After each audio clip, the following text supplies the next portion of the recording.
Holy crap. I was just telling Viva, for you people at home, that I've got a dead aunt that I never met. And it turns out she's left me money and jewelry and apparently a cat and pet brand new rescue facility in Orlando, Florida, in her name, which hasn't been open yet. They're having a grand opening at the end of March. They want me to come to the ribbon cutting ceremony. Apparently now I have inherited a dog and pet cat rescue place in Orlando, Florida. Well, if you go, I'll meet you there. Oh, dude, this will be genius. We'll film the whole thing. This will be brilliant. 1,000%. And so end of March, it's a end of March is opening, but when I come to Florida, we'll go there regardless. Oh, yeah, absolutely. I mean, it's a rescue for she literally has her name on the building. You know, what's really funny. I was, and you mentioned this about getting money from an aunt with no possible expectation. I was literally just thinking of one of the files I had as a lawyer of, it was a couple that inherited money from an aunt that they never even knew. And I forget what the ultimate dispute was. They were contesting something. I was like, you got gifted money from someone you never knew. That should, you take that money and run. But I forget exactly what else happened in that file. It was a pain in the neck. Yeah, this was my biological father's sister. I spoke to her twice in my life. And like out of a movie a year ago, somebody calls me, a private investigator working for the law firm estate, and says, are you so-and-so? Did you live at so-and-so? So you don't know who these people are. The guy doesn't mention anything. And I said, yeah, I used to live there, in Brooklyn years ago, blah, blah, blah. And the guy says, okay, I'll get back to you. That was it. That was like 7-9 months later. I get an email from the attorney for the estate saying that she represents this woman and I am the only living relative. Well, you have to take that as the utmost of flattery that of all, I mean, I don't know who else she left money to, but that she chose to leave money to you after you met her. How many times? Never met her. I spoke to her twice on the phone. She said that she was talking about my biological father, who was her brother, and she lived in Florida. And I called her a couple of times when I was visiting my parents in Florida, and she lived up by Orlando. And I spoke to her, a couple of times. Then all of a sudden, a guy picks up the phone and says, don't you ever call here again. And I went, what? And it was her husband, who apparently was the wealthy multimillionaire, thought I was trying to shake her down or something. I don't really know what he thought. Anyway, that guy, I never heard from them ever again. 35 years go by. And then he's dead. He's dead. She dies. And she apparently, I can't even, just in case you think I'm kidding, this is what I was sent. Her active Florida driver's license. Don't show that. You might give something away. How old was she when she died? She was like 97. It's like we got a pretty big family, but we all keep in touch. So like, if someone passes away, we know and got in touch with it. It hasn't happened in a while. The idea that I would have like an aunt somewhere that I have never spoken to, the ones I know know which ones might leave me something and which ones will certainly not. But that is something straight out of a sitcom. Well, it's a plot twist, even more. They sent me her records, like this. I was getting mail drops and stuff from the lawyer. It turns out she found out late in life herself that she was adopted. And she had written to the church in Brooklyn who had done her baptism, and they revealed finally that for legal reasons they couldn't before, that she herself was adopted in the 1930s. But hold on a second. She was adopted, but she was your father's biological sister. Yes. Your biological father. No. Well, we think that there was no biology, that she was his adopted sister. Oh, that is so cool. It's so crazy, bro. It's so crazy. But so everybody knows, we did not actually deliberately color coordinate before this show, but I'm thinking we're in. Bring back. Yeah, this is good. This is good. Let's go. So what do you like this movie? Well, I mean, does it hold up? I mean, I don't know. You've got your own sense of humor. It's called Blazing Saddles. I don't know if you're happy with that. I don't know if you like Westerns. Do you like comedies? I don't know what you like. What happened here with this one? So I saw this movie when I was maybe 8 years old, and my oldest brother, we never said the word, but the line that I always remembered was when that old lady went up, told I forget his name in the movie now, up yours, N-word. And I remember that it stuck with me my entire life. And I remember even that line and where all the white women at. That was the other line that I always remembered. That was a good one. Yeah, that was actually, from what I understand, Mark, I was looking up some facts. That was not scripted, or that was sort of spontaneous, what do they call it? Wow. From what I understand, as was his reaction the first time he was called the N-word by the village. The ending is still something remarkable. The ending's insane. It's one of the greatest comedy endings. I do it. I go watch it over and over again. Here's Cleavon Little, by the way, with the Waco kid, not to be confused with the Cisco kid, Gene Wilder. No, the movie's great. It's a little dated, a little cliched. Some of the jokes, I don't know if they were cliched back then, but the jokes of the size of genitalia, those are about as cliched as eating dogs. You say that, but it had never been in a film or television before. Yeah, that's what I imagine is a lot of this stuff. Yeah, like back in 1974, it was still culturally, or I guess it was obviously culturally inappropriate to use the N-word. People were not using that any longer in Hollywood or in New York in 1974. Well, Mel Brooks famously said the only complaints they got after the movie came out, and he said they were limited, were from white people. They never got one contacted letter or telegram, or they didn't have email back then, or telephone complaint from a black person. What would that? I wonder what the demographics of the people that went to see this movie were. It was such a huge hit. I assume he said even to this day, it's one of the, and this is Mel Brooks talking, it's one of the favorite movies in the black culture. It is I'm familiar with Mel Brooks's, not all of them, but a lot of them. They had some racial humor in Spaceballs when they were combing the desert, and then it's hilarious. They're combing the desert, and then some groups using a big comb, and then the black couple were using an afro. Now that movie's got jokes that are burnt out and old and over the top. I mean, that Spaceballs was late. They couldn't get the rights to mock them. There was pushback by the studios. They did not want to criticize Star Wars, so it comes out many years afterwards. Well, it was The Life of Brian, right? That also the last scene you find out they're shooting a movie, or was it The Life of Brian? It was a Monty Python. Well, it's been done afterwards. It's definitely been done afterwards, but nobody did it before this. Okay. Yeah, nobody's done it before this. So this goes on and on and on. I mean, you're talking about I don't know if you don't know the geography, but getting into the cab outside in Burbank, outside the Warner Brothers studio over there on West Olive, and then taking that cab into town, so to speak, over the hill to Hollywood, to Mann's Chinese Theater, so Harvey Korman could go into the theater and see the scene on the screen, and then they're talking to him, and he runs out. I mean, the geography is brilliant.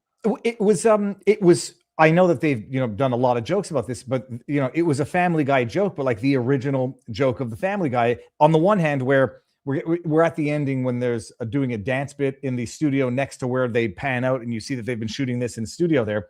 And the joke, it was like those Family Guy jokes that go on for just a little too long. That starts making them even funnier. Then they bust through, and then they go into the theater. Yeah, it's when I was watching this, and my kid, Mark, this is how kids absorb everything, and he's a smart kid. He says, not during this scene, but earlier on, when I think it was, I forget which character says something about winning an Oscar, and Ethan says they just broke the fourth. What's it called? The fourth wall. Yeah, they did it a few times. And Harvey Korman does it first, but go on. Yeah. No, so I looked at him because I was literally, as I'm watching the movie, I'm reading analyses of it, and one of the highlights was this movie breaks the fourth wall, and he says it. He's like, "What the heck did you just say? How do you even know what that means?" And I guess we've seen some shorts where they talk about this movie breaking the fourth wall, or breaking the fourth wall of coming. So tell the world what breaking the fourth wall means for those who didn't know. Well, the fourth wall is the wall with the audience. That's of the three walls surrounding an imaginary theater, what you're looking at as a film viewer. You're watching three sides of a theater. The fourth side is you.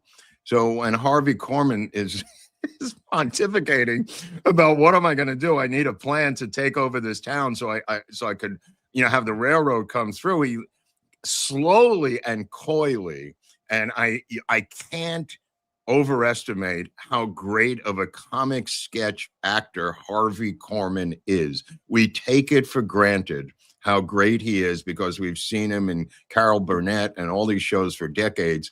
He slowly lifts his eyes up into the camera. He doesn't just peel around. He turns his head subtly a couple of times and then looks into the camera and says, "What am I talking to you for?" I mean, that's class. That's a class act, Viva. Harvey Korman, I'm just looking up. So he was in I'm trying to think of where I've seen him afterwards. He was in The Life of Brian as well, right? Am I going crazy? Highly doubtful. Harvey Korman was a sketch comic who worked in television, and you saw him in all these different TV shows growing up. Harvey Korman filmography. Hold up. I thought he reminded. Okay, so Blazing Saddles, obviously. High Anxiety. No, okay, so it wasn't. No, these are Mel Brooks movies. I mean, his claim to fame is acting like a straight man. But when he says, "Drive me off this picture," when he comes out of Warner Brothers studio, he ducks into the bathroom, don't forget, and comes out with pie on his own face so he can escape. This shot here is brilliant. He sees the fight, goes back in, puts pie on his face so he can get out without being seen. And then he comes out. Here's the scene. This is West Olive. This is right outside Warner Brothers studio. I was there just the other day. And cab comes up and he says, "Drive me off this picture."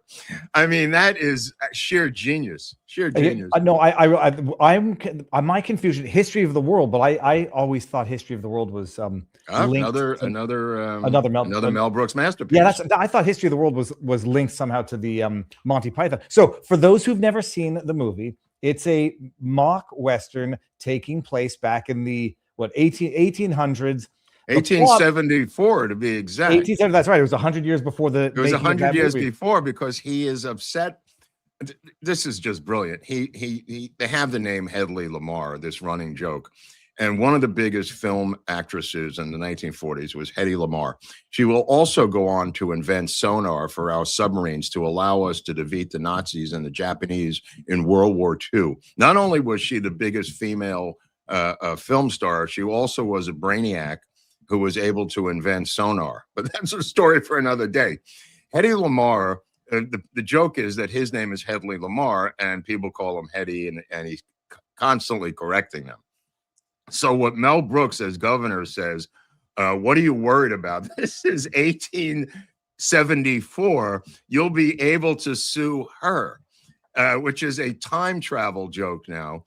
And not only that, they were sued after the production by the real Hedy Lamarr. Yeah, and she sued for $10 million. They settled. Yeah. And then they had to add something of a rider at the end of the movie to say that this is not the real Hedy Lamarr.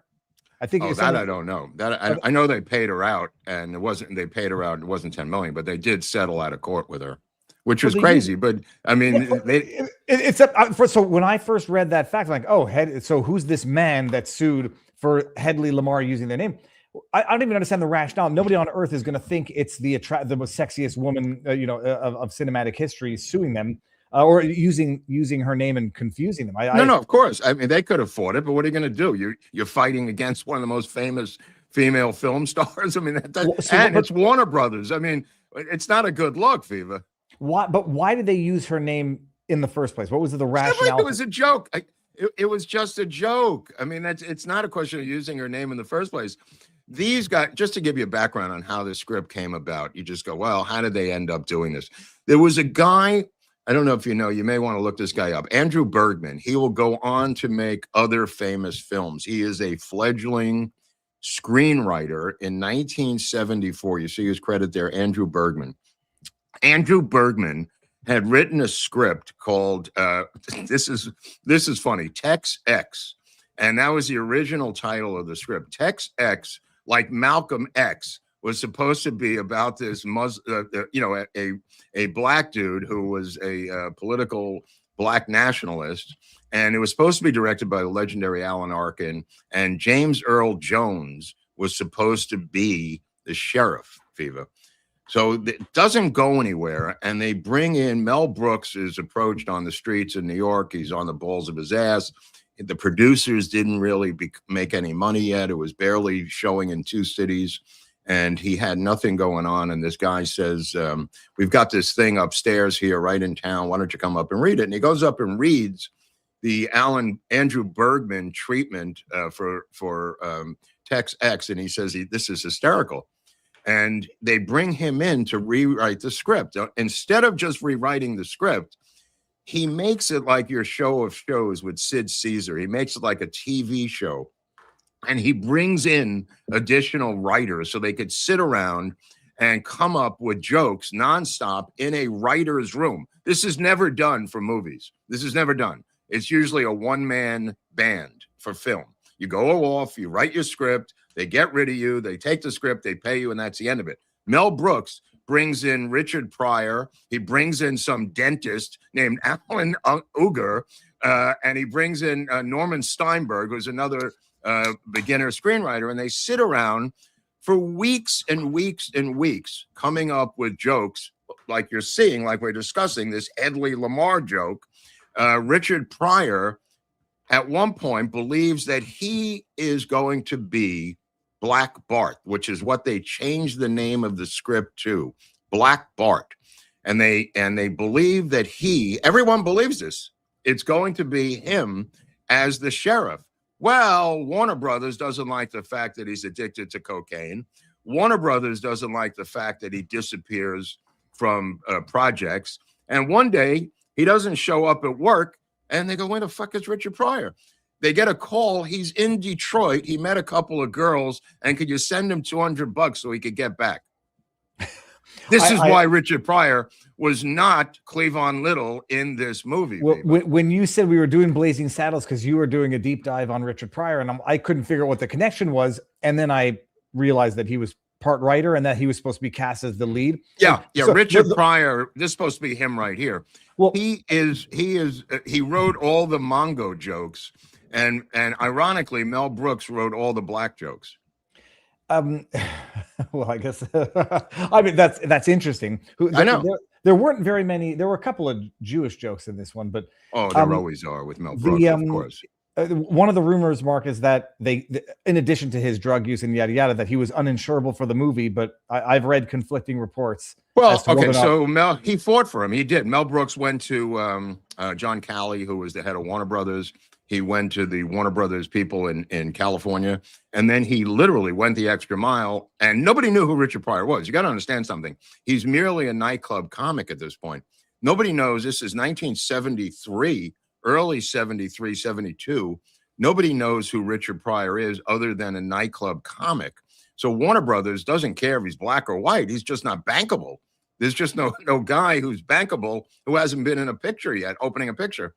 So, but he goes to New York. He gets on a plane, Mel Brooks, to convince the money people of Warner Brothers to bank on Pryor, and ultimately they refuse. Oh, it's so funny. Like, yeah, you've lived through it. I've always known Richard Pryor as one of the most amazing stand-up comics, and from movies, which I'm looking up a timeline now. Hear No Evil, See No Evil, which was my favorite movie growing up, is 1989. So 74, in addition to being... Yeah, that's 15 years later, after he sets himself on fire, after 8,000 pounds of cocaine, after 7 wives. You're looking at the end. This is 1972. Richard Pryor is nobody.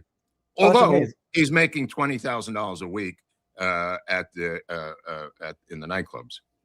$20,000 a week in that era money? In that era money, yes. Well, that could explain how you find... That's $168,000 a week in our money. That will... Well, 130,000. Yeah, with that amount of money, you got to find expensive things to buy that burn quickly, and cocaine, I guess. That was his favorite thing to buy. That was his favorite thing to buy. And they try to couch it in many different ways. Richard Pryor took it personally, and he went home, took out his .357 Magnum, and started shooting. The first thing he shot was his 100-gallon fish tank, with his .357 Magnum, on hearing the news that he would not be the star, because he was literally going on TV. He went on to the Tonight Show and said, I'm going to be starring in this Mel Brooks movie. He was already saying in public that he was going to be the star. So I never knew of Cleavon Little, even before or after. He had a relatively established movie career, and not really, not at all. He was a star on Broadway. Cleavon Little was a totally theatrically trained actor, which you see in this movie. Cleavon Little was a Broadway star, and he did not have a film career, although he was in a film about a race car driver with Richard Pryor a couple of years before. Let's see what that one was. Grease Lightning. Look up Grease Lightning. I see Vanishing Point, which was 71. Grease Lightning. Did he go on to have a meaningful career after this? Not really. And I had to look him up. He did a lot of theater. He went back to doing a lot of theater. I mean, Harvey Korman, went on to do Carol Burnett, and Madeline Kahn, of course, is really the breakout star in this thing. Here's the film we were talking about yesterday, Grease Lightning with Richard Pryor. It's the story of this Wendell Scott. Richard Pryor plays Wendell Scott, a race car driver, and Pam Grier is the ingenue there. Bo Bridges on the left with a cowboy hat. But they're moonshine runners, and Cleavon Little's his sidekick in that movie. Oh, Madeline Kahn died very young at 50. Yeah, really. What do we know what she died of? Some sort of vaginal crabs or something, or something. With, no, I assure you, if that had been the case, my mother would have told me about that. Lili Von Shtupp, she will also be in other Mel Brooks movies, but Lili Von Shtupp is supposed to be, what's the name? The Marlene Dietrich character. Yes, and when she auditions for the part, Mel Brooks says, "Let me see your legs," and she goes, "Oh, you're not going to start this, are you?" And he goes, "No, I got to see your legs." And she goes, "I'm not putting out for you, Mel." And he goes, "No, I have to see your legs." And it was for that scene that we just saw the photo of. He wanted to see what her legs look like because she didn't know there was going to be this scene here. And that's what he wanted to see. He said, "I'm happily married to Anne Bancroft." This is where Harvey Korman comes in and tries to put the make on her and convinces her to go. Mark, we didn't get through describing the plot of the movie. Is that in 1874 they're trying to build a railroad and they have to detour because of some quicksand, so they have to go through a town that they think is going to oppose building the railroad, and they have to find a way to get everybody out of the town. And they think the way they're going to do it is by appointing a black. After they were talking about ransacking the town or whatever, they figured the way they're going to do it is by appointing a black sheriff to a western town, and the town would eventually kill the sheriff, and that would be the end of the town. Yeah, that whole thing hinges on that, right? That's the whole movie. And but oddly enough, Madeline Kahn died of ovarian cancer, Mark. So you weren't. Yeah, I was kidding, but that was essentially what she died of. So they appoint the. That's right. Going back to Cleavon Little. Oh yeah, this is the shot where he's looking right down the barrel, as we call it, breaking the fourth wall.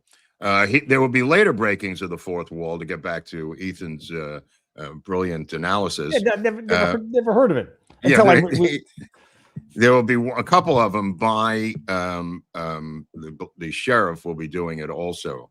There's a couple of them where he does it. Which movie broke?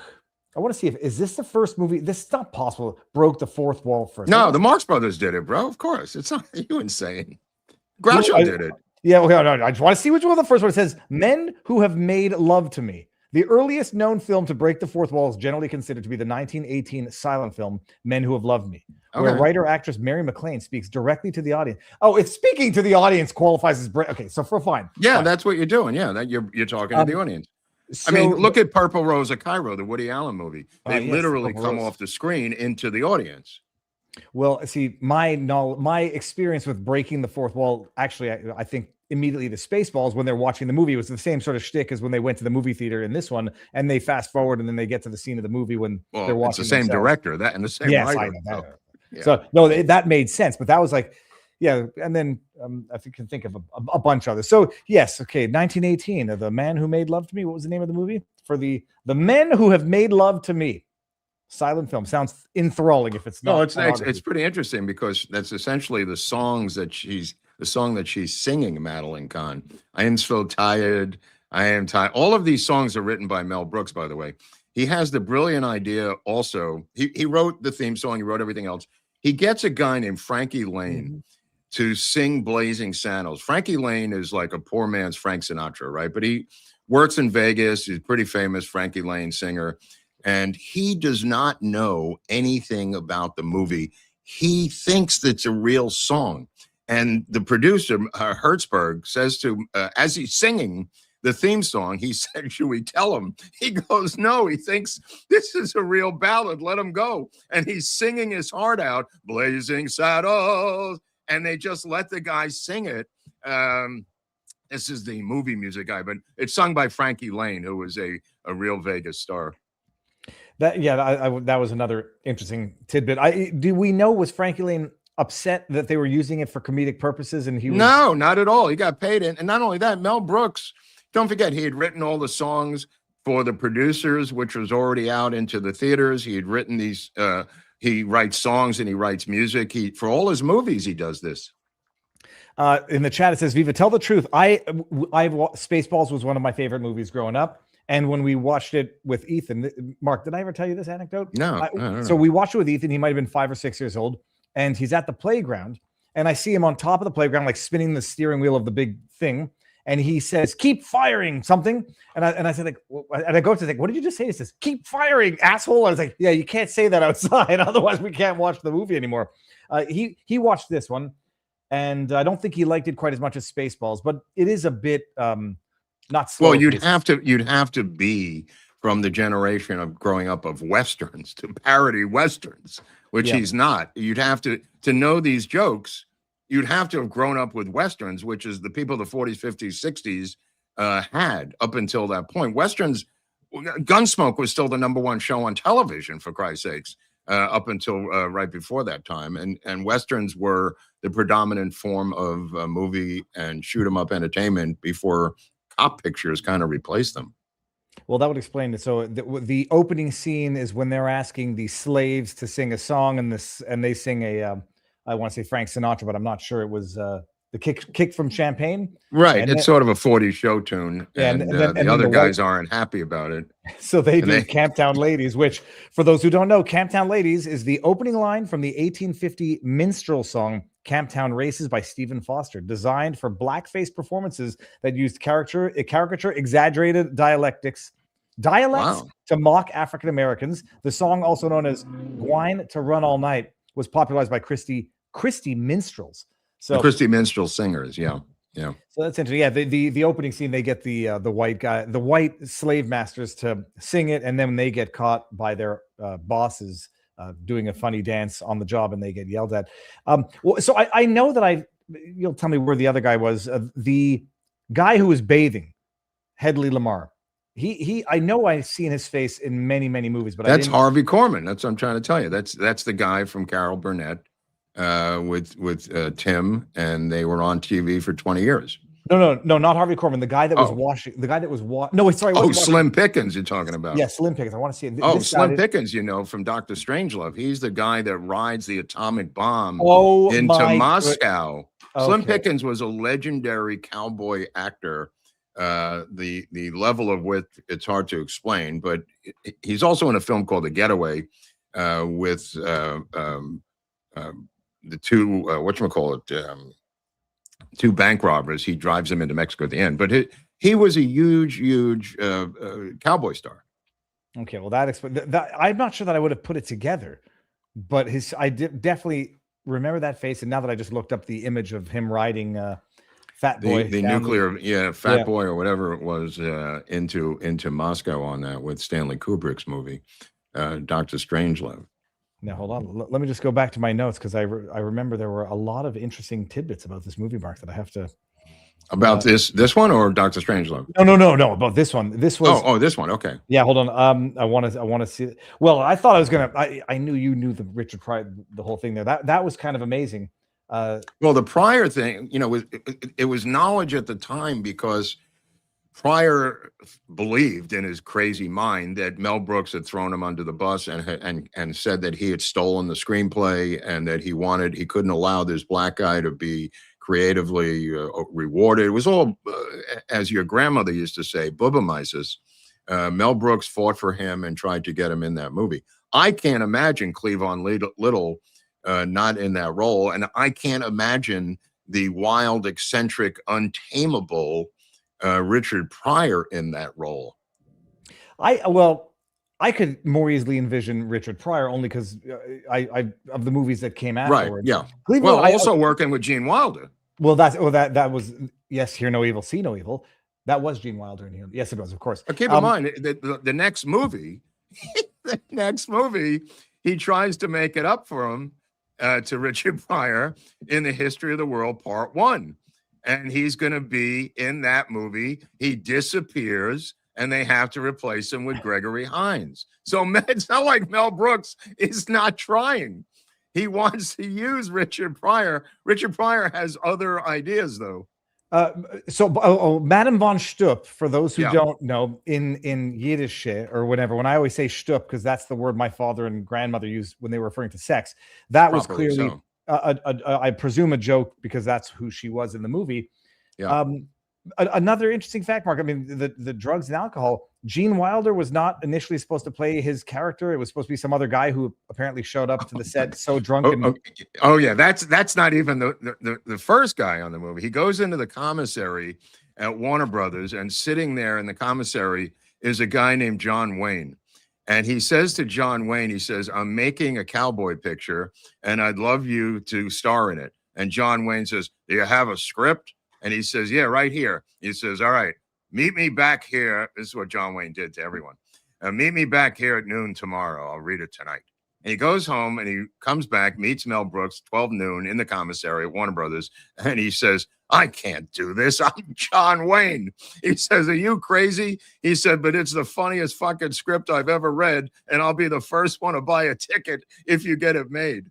So John Wayne was his first choice. The role was a older 60-ish prune-faced alcoholic former gunslinger who's washed up.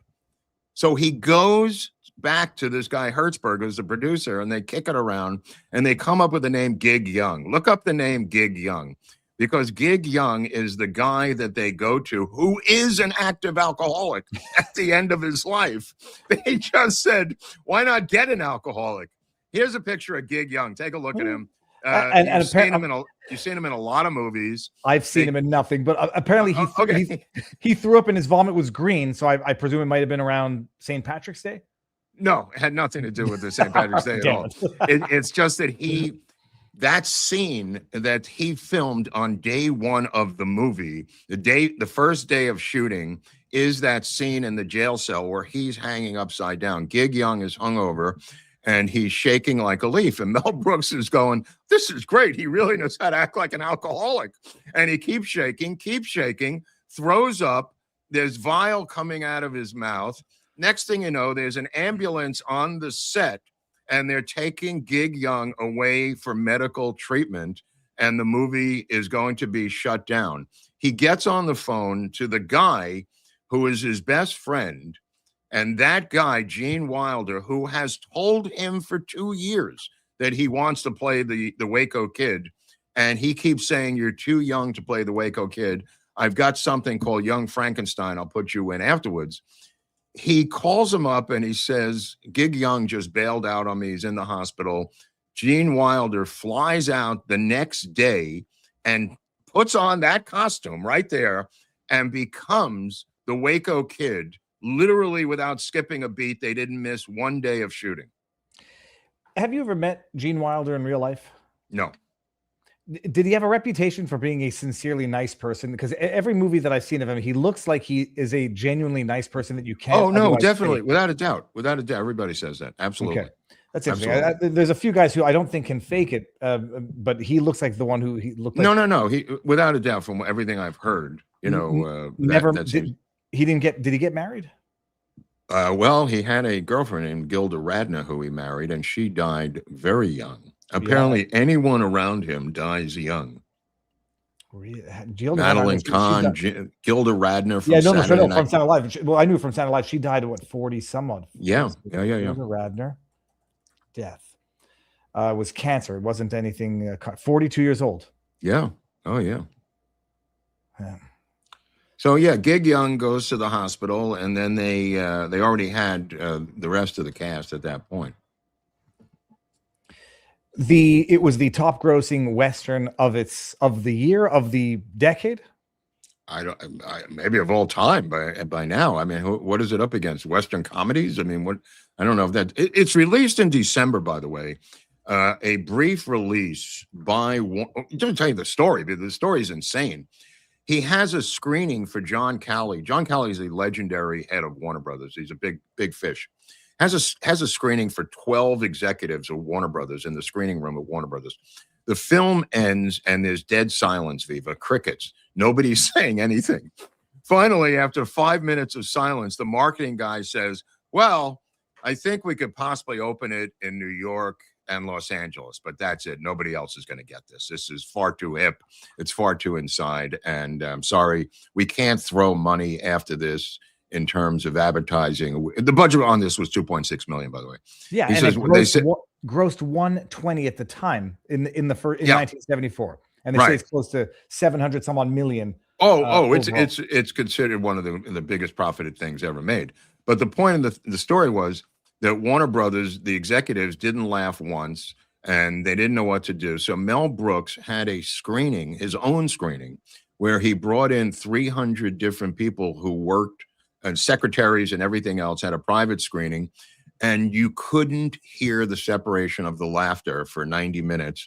People were biting themselves, rolling in the aisles, going batshit crazy. The next morning, 8 o'clock in the morning, he gets a call from John Calley saying, the word on the street is you had this screening last night that was unbelievable. We'll be advancing any monies you need for the advertising of this picture. So John Calley had heard about the screening from the night before and called up Mel Brooks and said, we'll gladly bankroll the advertising on this thing. That's amazing. And it got nominated. It's amazing that they couldn't see that this was a great comedy, and they were afraid that it was just too hip and too inside and too Jewish. No, I would have thought it would just be, again, it's like society can tolerate in proportion to, what's going on at the time. I would have thought that this, we always joked growing up when we watched it, that you couldn't ever make this movie again. You couldn't make Spaceballs again. You couldn't make You Don't Mess with the Zohan again. But it's hard for me to contextualize how controversial this movie was when it came out at the time. Just to explain it to you, he gets a call, Mel Brooks, from the CEO of Warner Brothers above John Calley, and the guy has a list of things on the phone. He says, just matter-of-factly, the guy says, the farting is out, the N-word is out, the punching of the horses is out, and the Lili Von Shtupp with the black guy is out. Have a nice day. And everything down the list, Mel Brooks goes, got it. Farting is out, got it, right? N-word is out, got it, okay. Punching the horse is out, got it, okay. Lili Von Shtupp, the arm is out. Okay, thank you. And the guy says, okay, you got the message? He goes, yeah. And he goes, all right, goodbye. He rips it up and throws it in the garbage. Never heard from the guy again. It's you would take for granted. I'm just looking at my notes. Yeah, first audible fart sound in a movie. Yeah. It's so not to compare it to the other wall that was broken. This was in Harold and Kumar Go to White Castle. And there's the scene when the two white chicks, the British ones, are taking shits, and they're playing battle shit, and they're going, and you hear the fart noise and whatever. And so I watched that movie with the director's notes or whatever the hell you call, like the audio commentary. And they were saying for that scene, they actually went out of their way to record actual audio of people in the toilets so they could use the most realistic noises. That's fun. I didn't realize we owe that groundbreaking humor to the film that did it for the first time. I mean, Mel Brooks said famously when he was doing in post production, he was doing the audio post, and the mixer said, "This is the mix," and he listens. He goes, "I can't hear that." He goes, "I want these farts to be the loudest sound, like gunshots." And he goes, "What?" He said, "I'm going to tell you why." He said, "They're going to be laughing so hard in the theater. I need that cranked to the max to be heard." Oh, that's not how prophetic Mel Brooks was. I need this sound.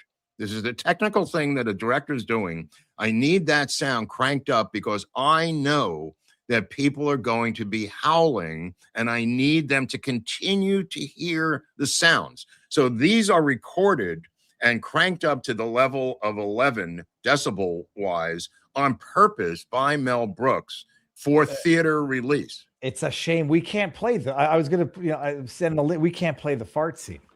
Well, he also said that they are completely removed. All this stuff is removed from the TV cut. So when you see the television cut, which is hysterical, it looks like a Western ballet, according to Mel Brooks, because all you see are these cowboys standing up and sitting down with no sounds at all. There's no sound in the TV cut. There's no sound. So they stand up, they sit down, they go like this, up and down, and he called it a Western ballet, Viva. It's funny. I can't. There's things I can understand, like the N word and that being not tolerable. The idea that it was ever taboo to fart on screen or to have a fart that's Dude, everything was taboo at one point or another in TV and in film. Well, it's still taboo, I think, in TV. So that's why they have these different cuts. I don't think there's a punching of the horse on the TV cut. The famous line, where she says, I hate to disappoint you, ma'am, but you're sucking on my arm, by Cleavon Little in the dark, when she thinks that she's sucking on his cock. And that they're well endowed. They cut to the schnitzel where he's on his 15th schnitzel at the dinner table in the film. But in the script, it had the line, I hate to disappoint you, ma'am, but you're sucking on my arm. And she's saying, is it true? Is it true? Is it true? As the intro. Yeah, though that joke I found like that's cliched now, and I find that just like unfunny comedy, but appreciate at the time it was revolutionary. Yeah, the schnitzel. Look what the schnitzel represents, Viva. Yes, that looks like a penis. It looks like a very large penis. And there's another great line where he says, "Shut up, you Teutonic twat." To her, Harvey Korman. There are lines in this that go by the wayside that nobody even gets these lines. There was this joke where the mayor is about to greet Cleavon Little as the sheriff, and he says, I extend the laurel, and he holds up the green laurel, and hearty handshake to our new N-word.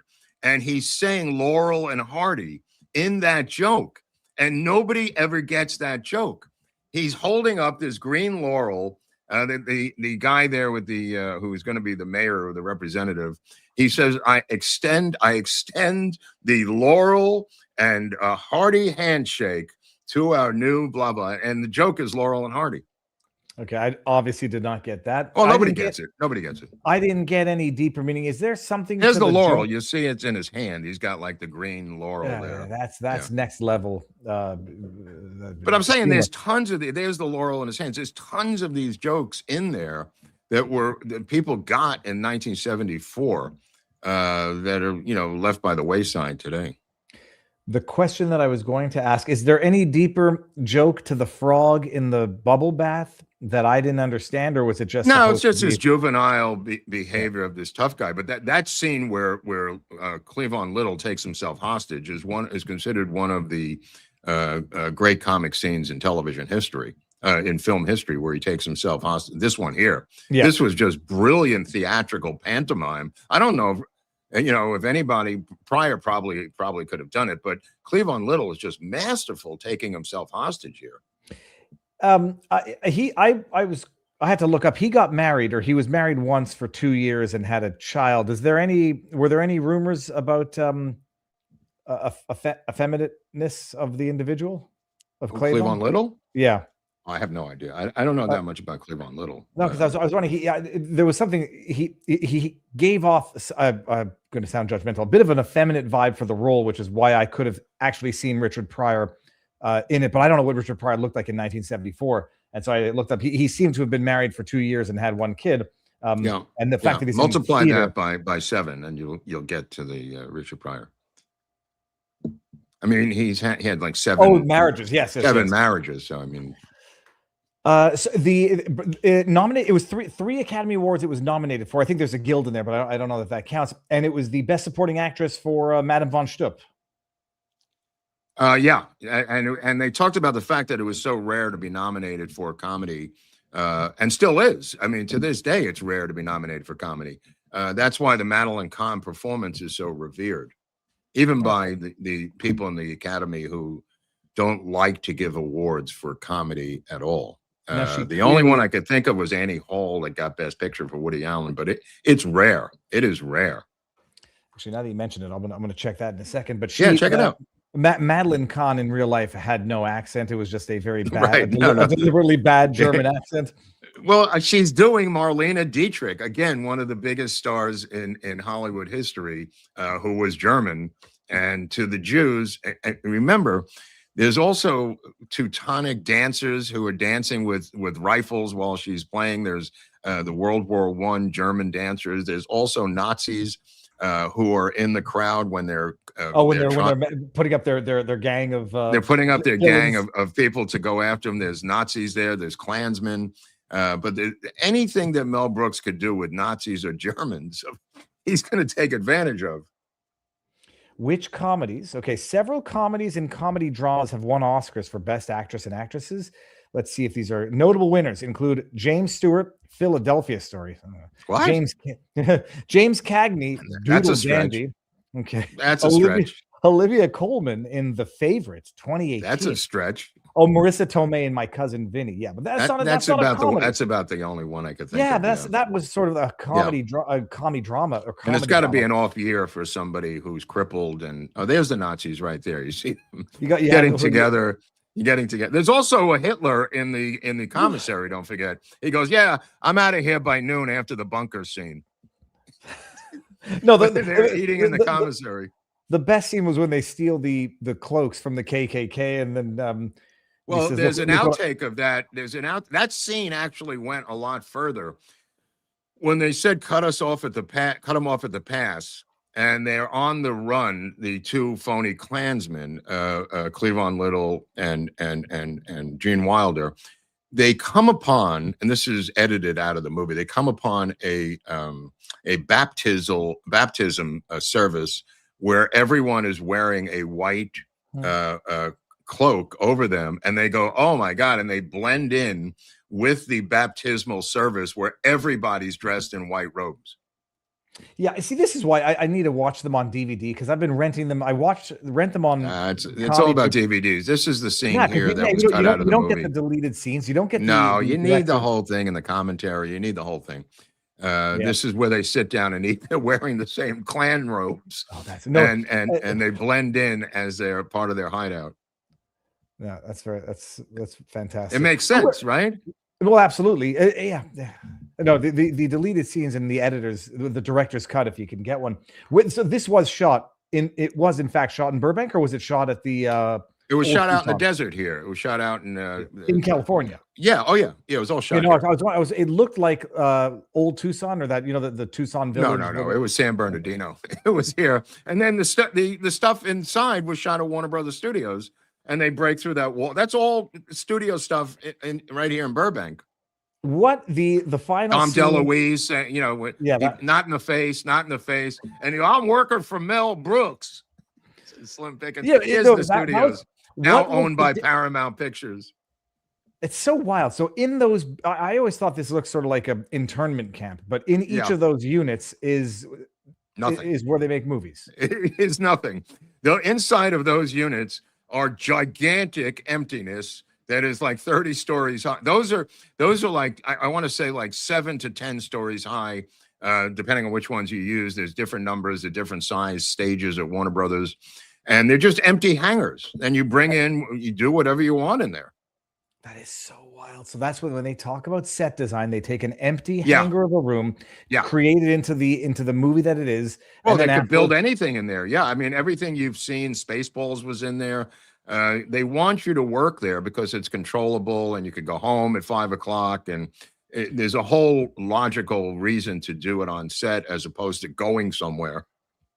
Are they fully used, or is that now? Yeah. Absolutely. Okay. Absolutely. Yeah. Not yet turning into a total ghost town where it's. Well, it is a ghost town now. Yeah. There's a lot of ghost town aspects to it. There's a lot of empty studio space right now. Sure. It's funny. Do you remember the intro, whatever they call those things those 3-second bumpers for Paramount Pictures or whatever? and there's one that it's sort of like orangish and it waves, and it's that building. It's that entire structure. Yeah, what you're seeing is the water tower, by the way. The WB is on the water tower. You actually see the water tower in this picture when they pull back from the town and you go up. The first time they're breaking the fourth wall, so to speak, when he has that helicopter or crane shot, you see the Warner Brothers not in this. Oh yeah, you see it right in the middle. You see the legs of the water tower right there. That says WB on the side of it.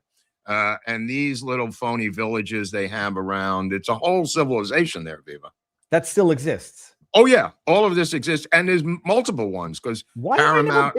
I've never been there in my entire has life. their own. Universal has all the studios have their own version of this. Universal has it. Paramount has it. Yeah. Sony to a lesser degree out in Century City. Is But yeah, this is what Paramount just bought. They own this now, Paramount. Okay, hold on. I want to see if it's a Paramount Pictures. What are those things called, Mark, at the beginning of movies where like 7 films or A productions, and they have those 3-second things that are like they're well, you're moving. seeing the logo and the production company, and I don't know what you want to call it. There may be not a word for that. You see the woman with the torch for Columbia. I mean, here you saw the WB and some fire. They actually messed around with the logo here for the first time, or one of the first times ever. There's a little bit of fire behind. And eventually, Mel Brooks gets out of his shower and just yells out, "Blazing Saddles," to his wife. And she goes, "That sucks." And he has a title because they didn't have a title. And he says, "Blazing Saddles." And she says, "What does that mean?" He says, "I have no idea, but that's the title." And he calls up John Calley and he says, "Blazing Saddles." And the guy goes, "That's genius." Nobody even knows what it means. Yeah, that's not to mention he said for the first time, movies always have background music. What about foreground music, Viva? Why don't we have foreground music? And then Cleavon Little is riding on a horse and he comes upon Count Basie and his entire orchestra out in the desert playing April in Paris. That's foreground music in film language. And nobody had ever really done that. And there is, because it's played over the background of the scene. This is the joke when they get there. It's background music until he enters the foreground and you see the entire Count Basie Orchestra. Mel Brooks said they were playing in the desert all day. They didn't give a shit what we were doing. He said they were out there playing anyway. I mean, he brought them out there, but while they were waiting for the shot, Count Basie and his orchestra were playing, which I just get the greatest kick out of it because in the middle of the San Bernardino desert. Yeah, and just look, like none of their heads are glistening like they're sweating profusely. No, they're just out there swinging with Count Basie. It is the great swing master out of Kansas City, by the way. Mark, what do you know about the use of horses in this movie?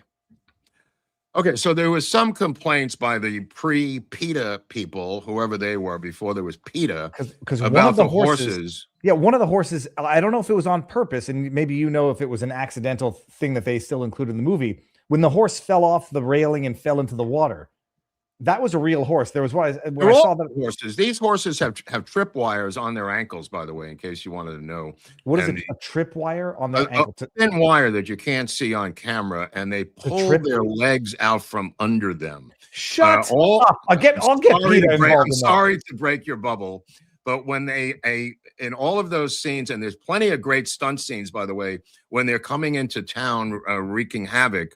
All of those are the best stuntmen that Warner Brothers had during their period of time in the 70s, working in that film.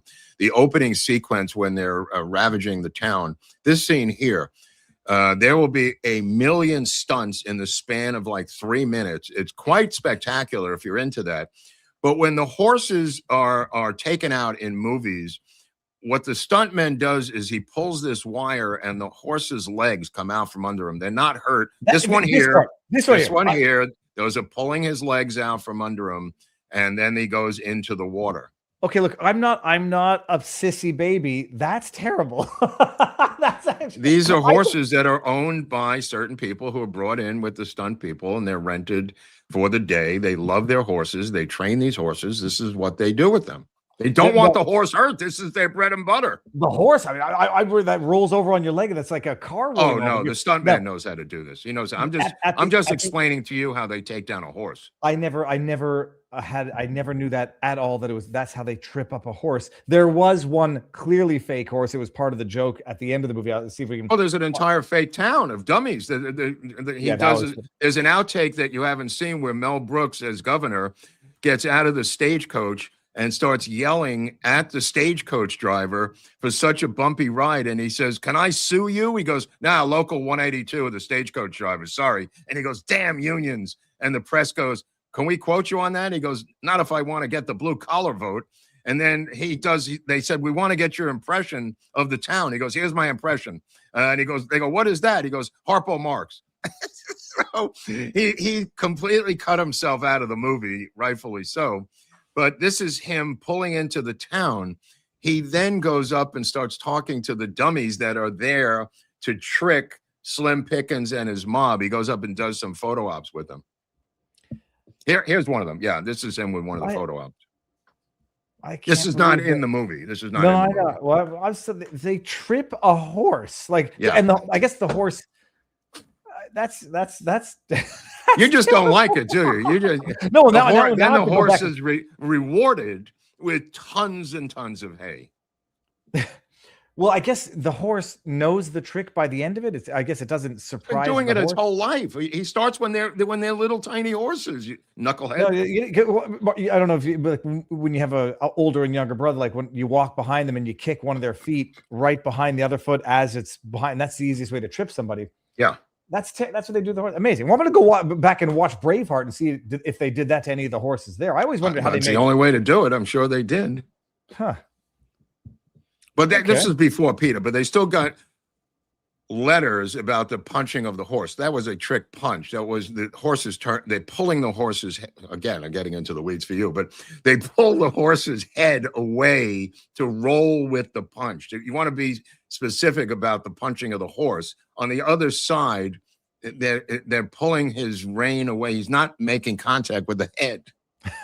that didn't bother me. I just assumed they didn't actually punch the horse. I figured the guy would break his hand before he'd hurt the horse. Then sound effects are used.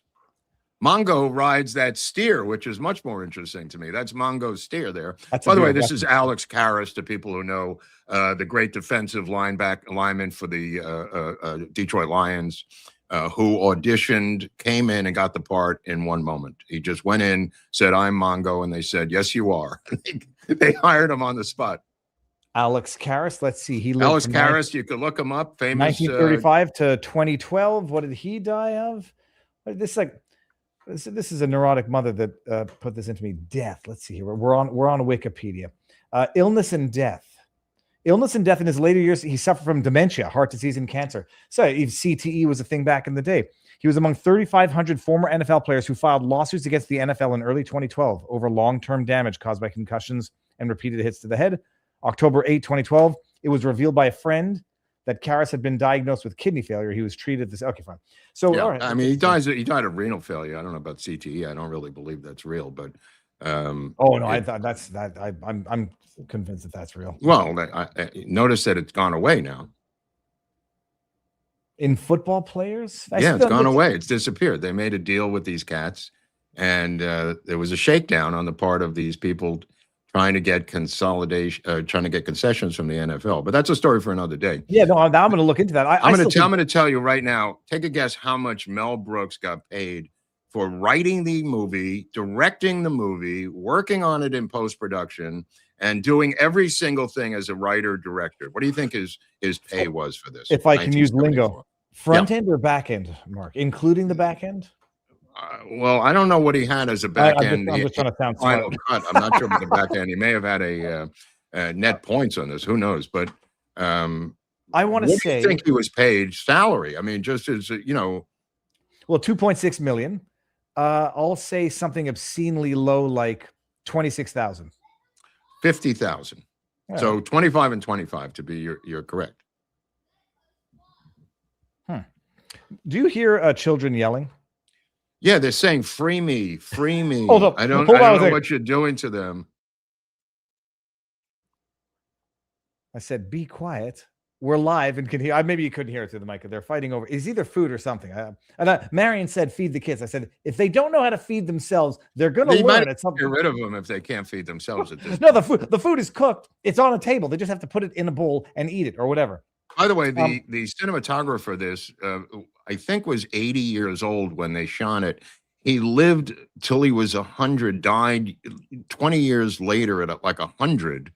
But he taught Mel Brooks one valuable lesson, and that was to use 2 cameras on every scene, which he does all the time in all of his movies. And he said, cut to something. The film editors taught him to do this. Cut to a coffee cup. Give me a shot, a close-up of anything on the earth. This is what the editors and the cinematographer taught him, because he's really a comedian. I mean, he really is learning on the job, Mel Brooks, on all these movies. But they teach him to get a close-up of anything in the set while he's doing a scene so they can cut from one scene to the next. And he learned that from this cinematographer and from the editors on this particular film. Are all Canadians this ignorant of American pop culture references, or is it just Viva? I'll take that with the loving jest that I assume you must have meant it. Fascinating. But why did Mel Brooks pay himself, or why did he get paid so little from this? Because he was, I'm telling you, the producers at this point was a flop, and there was no history of doing anything that made money yet. After this, it changes. This is because this is right before he will do Young Frankenstein. Yeah, that's what I know that I've seen it. I don't remember anything at all about it. So that I'll have to rewatch. Is that still good, or has that Young Frankenstein? Aged? Yeah. Oh, it's fantastic. It really is fantastic. You got Peter Boyle and Gene Wilder, and again, Cloris Leachman is in there, and it's just a fantastic comedy. Yes, Cloris Leachman. I remember her from such films as. Hold on one second while I Google. No, I'm joking, but maybe I'll do it. Cloris Leachman. Cloris Leachman. Oh, yeah, she does look familiar. Young Frankenstein, The Last Picture Show, Raising Hope. Let's see. She lived almost 100 years. Yeah. Oh, no, I absolutely know who she is. Now I have to find out. Yeah, you know who she is. Yeah. Yeah, for sure. A lot of these people, you have to see them to know. I mean, Mary Tyler Moore Show. I don't think I've ever seen the Mary Tyler Moore Show. It seems that's a quintessential American comedy show. I know my mother liked that, but like I grew up in the 80s when we got The Simpsons. That was it. Wasn't watching anything else ever again. High Anxiety seems to be the one that gets them all together again afterwards. That's the Hitchcock parody of Vertigo in a way. I have not seen that movie, that's for sure. My mother, I know, loved all of these movies, loves. Well, and rightfully so. I mean, Mel Brooks owned the comedy genre in American film cinema for almost 2 decades, bro. He was the man. Was he a good person in real life, as far as you knew? Yeah, absolutely. Except that he left his wife and kids and then came out here and didn't support them. And then he married Anne Bancroft. But then he had another kid, Max, who wrote the zombie movie World War Z. He wrote World War Z as a novel, if I remember correctly. The kid is still writing stuff today. So it says, but he had a wife and kids in New York, and he was broke. But he was working on your show of shows, Mel Brooks, making the equivalent of $50,000 a week. And again, I don't know what happened to people's money back then. They seem to have, and he wasn't doing coke or anything. I don't know where his money went to, but he was broke for a number of years and marries the Broadway star Anne Bancroft, who supports him for many years until he comes up with an idea that he pulls out of his ass. And it's a 2-word idea, and it makes television history, and it's called Get Smart. With a guy named Don Adams. That's right, Chief. Don Adams. That's right, Chief. That I know. I've seen. I have to go. Agent 86. That is a parody of James Bond. that Mel Brooks comes up with Buck Henry, and Woody Allen is writing on the show, and Get Smart puts him back into the money, so to speak, and he's got money again for the first time. So it's not the Get Smart with Steve Carell, Anne Hathaway, and Alan Arkin. It's the one. I think that might be the remake. I'm joking, people. I'm not that. So is this? How do you see Young Frankenstein and not remember it? I don't remember much from 9 years old and younger. Period. Right. Why should you? No, I remember the opening scene from Hellraiser because I watched that when I was about 9 or 10. If you mention Hellraiser one more fucking time, it traumatized me. And you're obviously traumatized by Hellraiser. Missed it by that much, Chief. Get Smart. No, Get Smart. One of the greatest scenes in Get Smart was the code word for him to meet another agent at Kennedy Airport in Queens. Was the code word was Mets win doubleheader, because the Mets were the worst team in baseball. So the code word was Mets win doubleheader. So he goes out to Kennedy Airport and they shoot it at Kennedy Airport. The airport's packed and he's looking for an agent, a Soviet agent. And he's saying to people under his breath, Mets win doubleheader, Mets win doubleheader. And he sits down and everyone opens their newspaper. And on the back of the newspaper, on 100 newspapers, it says Mets win doubleheader. And he says to the next guy, Mets win doubleheader. He goes, yeah, I know. Isn't it amazing? I've never even seen them win 2 games in a row. It's really amazing. And that was the type of Mel Brooks humor that was in Get Smart. But how does so Mel Brooks goes from the big screen to the silver screen? Is that the word? The small screen to the silver screen. The silver screen is the big Hillbilly. I know. Is that it? Hillbilly Elegy. What's this? Don't say it. Don't say it, Viva. No politics. No. I know you're joking, by the way. I don't. Viva's not naive. I wonder what with the demographic mark of the average age, because I'm 40. Of this? Yeah, of everyone watching, because these movies are. Of this show or of Mel Brooks? No. Of who are watching this show right now. I have no idea. I think it's closer to your age than to mine. Not that you're that much older than me. Oh, that I don't remember. I have no idea who these people are.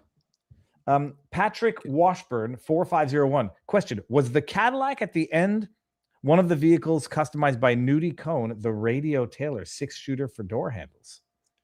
I know who Nudie Cohn is. Nudie Cohn made these incredible wet cowboy suits for everyone in rock and roll, in country rock, and everything else, including Graham Parsons and many, many others. I don't know what the reference is here to Nudie Cohn. I think it's when they drive off in that Cadillac at the end of the movie. It's pretty far away. I can't really see it. Go to YouTube and find the dentist skit. I'm just going to say dentist skit on YouTube. Spend the rest of my week looking for this.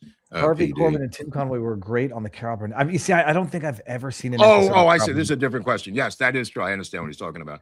Harvey Korman and Tim Conway worked on, like I said, the Carol Burnett show. And one of the sketches they did was this sketch as a dentist and a patient. Yeah. Nudie's cars had stuff glued all over them. Okay. I'll buy that. I didn't know he decorated cars, to be honest with you. We're gonna the overall evaluation. Mel's still alive, by the way. I think he's 99. No way. Hold on a second. Yeah, and he's still functioning pretty good. I saw the HBO documentary that Judd Apatow directed last week. Yeah, he's still 99. 99. He's still totally coherent in June. Yeah, he's still totally coherent. He looks. He lost his best friend this recent year. They ate dinner every night together, the two of them in matching reclining chairs in his living room. He watched the TV, regular TV, every night and ate dinner with this guy every night. And his name was Carl Reiner, who's Rob's father, he passed away, I want to say, like 5 years ago.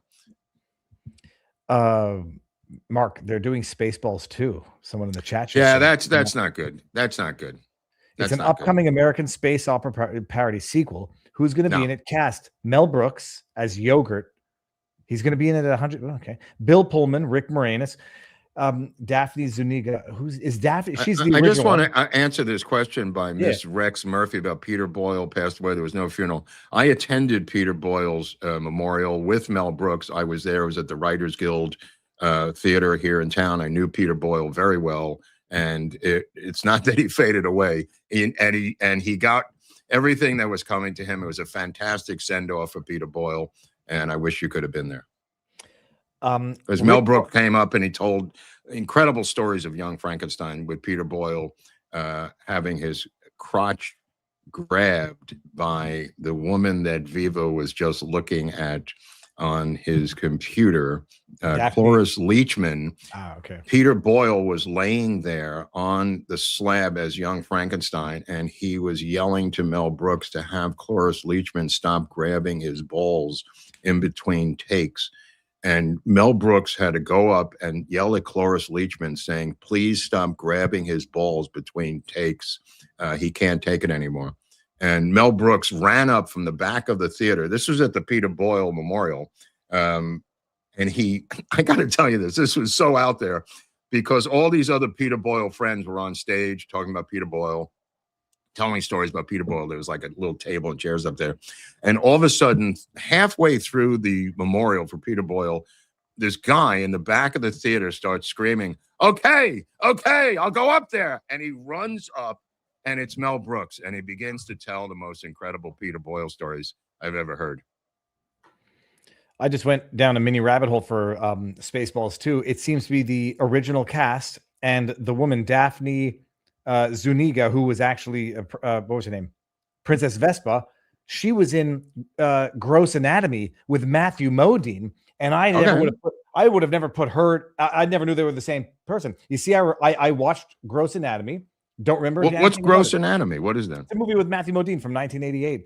Was it Takeoff on Grey's Anatomy or something? No, it was about like what was it? Here, let me see here. But it only played in Canada. It says here on my computer. No, it was a medical comedy drama filmed by Tom Erb. You like Critical Condition, the Richard Pryor one too, and you like all medical comedies. Yeah, and Flatliners. You love that. Hold on. Do you know who Tom Eberhardt is from the screenplay by Ron Neiswainer? Not really. Mark Sprague, Matthew Modine, Daphne, and Chris Lottie. Yeah, Matthew Modine, I know. Yeah. Yeah, he was in that. That's when he was a great actor. Before I think he. Are you going to see The Fly 2? I don't know. That's terrible. The Fly is one of that movie is great. You can do no. I mean, what's the sequel? Alien 2. I think was not terrible. Which one? With Alien 1 was fantastic, but I don't know how you're going to make it. What's it going to be? Is it going to have Jeff Goldblum in it? No. Well, maybe it does. What do I know? A reboot or like a maybe they have a cameo with where he shows up. Oh, yeah, like Bill Murray's cameo in Ghostbusters 5 or whatever it was. Viva, you need another childhood 15 years earlier than the one you had. Here's The Fly 2. Look at this, like father, like son. It actually has been released, I guess. What is that? I didn't know about this. This is how I know I'm getting old. I got to get close to read. Who's in it? Eric Stoltz. Daphne. Eric Stoltz is in it? Yeah. Lee Richard. So Daphne Zugina. Hold on. What year is this from? This is. It says Eric Stoltz. Yeah. Yeah. Hold on a second. The Fly 2. No, this can't. What's going on here? My fat fingers. Fly 2.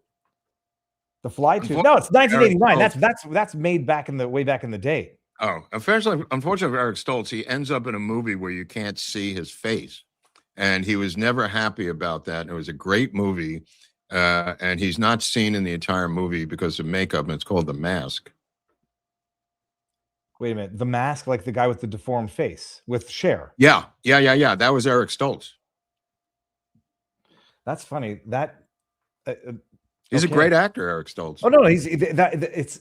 I didn't realize that was him. I didn't think it was a real person, but that's funny because it kind of does look like him now that you mention it. Yeah, that movie made me cry. The Mask, I remember. Yeah. Which one? You remember the Jim Carrey Mask, or that one made me cry as well? That was a very sad movie. No, Mask. You put the thing on your face, and it was that you couldn't get it off. What was that about? It was like that green magical African. Yeah, mask it was the named after the Norse god of mischief, Loki. Okay. The movie, The Mask, was entirely a metaphor for smoking marijuana. That was my deep thought. I didn't know that. What year did that movie come out? Hold up. The Mask. Wow. The Mask, Jim Carrey. That's my interpretation. 94. There you go. I'm going to do a deep dive on Jim Carrey and get to the bottom of the dark side of his life. You're not one of the ones who believes that he has a body double that has taken him over? I don't know. I haven't started the research yet, but if there is, I'm going to find out. I'll tell you that right now. Is that one of the rumors about Jim Carrey? That is one of the rumors, that it's not the same Jim Carrey, and they go by his cheekbones and his eye color, and like people don't seem to realize your eyes actually can get paler as you get older, and they jack up their face with this effing Botox, and then they put in like cheek implants, and you could also have contacts put in. I mean, No, but it's like the eyes that end up looking like pale blue, and it's just some people have it as they get older. Well, Michael Jackson had lookalike people that he substituted in to do things. That I can He did. That's a fact, because Steve Gibb, there's a show that I did with Steve Gibb interviewing him, Barry Gibb's son, and Michael Jackson was his babysitter when he was a kid, and occasionally Michael Jackson's double would show up as his babysitter. Well, that's why like people, not to get to the politics, but like important people and people who can't get through society without getting mobbed might have doubles. Yeah, he used his double for like record store openings and things that weren't that important. Oh, really? So like indistinguishable, like they would get that close, and people would not know. Yeah, that's amazing. It was for stuff that wasn't that important, but he needed somebody to be there, Michael Jackson. Yeah, that's why like when people freak out, the Jim Carrey, I wouldn't imagine would have one, and he doesn't. No, he doesn't look. He's just a comedian. Different. I mean, no, he's just had too much face work, like Simon Cowell or the other guy, Mickey Rourke. What's Mickey Rourke's deal? Did he have facial reconstruction? Mickey Rourke got evicted this week. He's living in a crack motel outside of Hollywood, from what I understand. I swear to God, he physically got evicted from his house finally. He owes about $89,000 in back payments, and he turned down the GoFundMe money that his manager raised for him out of embarrassment. That is so sad. And now one of the greatest American actors, Mickey Rourke, has been evicted from his house. As I'm just looking at the AI overview for what it's worth, as of early 2026, his net worth is $50,000. A significant decline from the height of his career. Yeah. It says he grossed over $1.9 billion. Yeah. What did he lose it on? It's called plastic surgery. Drugs? Not really. Hookers? No, just living. A lot of these guys, just so you know, he turned down. He wants to make $200,000 a day on a set. That doesn't come up that often. So he's sticking to his pay number. You get a number, and people either stick to the number or they don't stick to the number. His number, maybe in his head, but it may be real, and he's probably gotten it before, is $200,000 a day to be in a movie. Now, that may not come up very often, and in fact, it probably hasn't for him. So the $200,000 a day Mickey Rourke fee may not be as frequent as he would like. That's outrageous. Mickey, I just want to see what he looks like now. Mickey Rourke. It kind of looks like Val Kilmer a little bit in this picture. Yeah. He's 73 years old, and now he's going to be out on that's wild. He is. He's out now.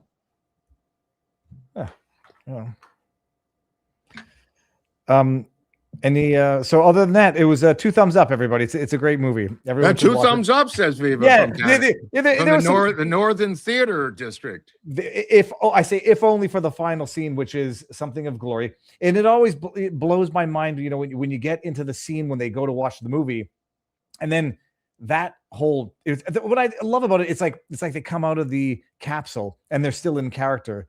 It's kind of like the fighting with the gay dancers, though. It's got to be a cowboy goes in one thing, comes out holding it with his arm around him when he comes out on the other side in the fight scene with the gay guy, and he says, "My car's parked by the commissary," and then he says, "No, not in the face, in the belly." The legendary Dom DeLuise, who was not gay, by the way, had a wife and kids and everything else, but this thing where he's pounding on the guy's chest you couldn't get away with jokes like this today. No, well, using the F word repeatedly. Yeah, but that's what it is a shame, because this Busby Berkeley takeoff here of them swimming in synchronistic swimming. No, I said like these movies, you can't make. There's Hitler, by the way. There's Hitler. Yeah, that's not a good Hitler. He's a working Hitler. He's a working Hitler. Hitler would be disappointed if that's what he thought. Right, but he just was a minor Hitler, and he said, "I get killed off in the bunker scene," which is a great line. No, the problem is like these movies you couldn't make again today, but they were a time when racial unity. Maybe I'm wrong, but it's like when I watch The Jerk, that is a movie that embodies racial unity and not actual racial division. But now it's like almost through the forced racial unity of the movies today, you create more division than when you actually make. You know what? You're absolutely right. Everyone loved this movie back then, and Warner Brothers was nervously worrying about it to no avail. Turned out to be the opposite, that it created quite a bit of unity between the races. Yeah. What do we do for next week, Mark? Dude, I don't know. Can we do Fight Club? You want to do Fight Club? We'll do Fight Club. Let's go. I don't care. Yeah. Anywhere, anytime, any place. What is the first rule of Fight Club? You do not talk about Fight Club. All right, then we can't talk about it anymore. I've been saying like other than the sex scene, which is not terrible, I think I can watch it with Ethan, and I think he's going to love it. Because I think all your movies are decided by what you could watch with a 9-year-old boy. I think that's a little scary. Well, no, because if it's we watch Deadpool, and I know and once you know that the fighting in Deadpool in Fight Club, how they did it, it's only this. It's weird. It's like it's only the sex that is it seems much more inappropriate. Isn't Meatloaf in Fight Club, and doesn't he have testicular cancer? If I recall, he has testicular cancer, and he gets. Boy, I know shit that does me absolutely no good. There was a thing about Meatloaf in that. Anyway, Meatloaf meets an untimely end in the movie, and it's okay. So. Does the chat like Fight Club? It's the greatest movie ever made. Who cares what the chat likes? You're going to do it anyway. Come hell or high water. I got it on DVD. He's got it on DVD. We have to do it, people. Apparently, Fight Club is the #1 film in Canada of all time. I see. He went to a Meatloaf Film Festival in 1994. Hold on. No, the scenes that might be inappropriate is when they splice. For who? For you? No, for the kid when they splice in the penis at the end of the movie. But don't give it away. Don't sacrifice the entire ending. Bob had bitch tits. Bob had bitch tits. I mean, come on. It's worth it for the price of the group therapy group. You know, when they were all in the group together.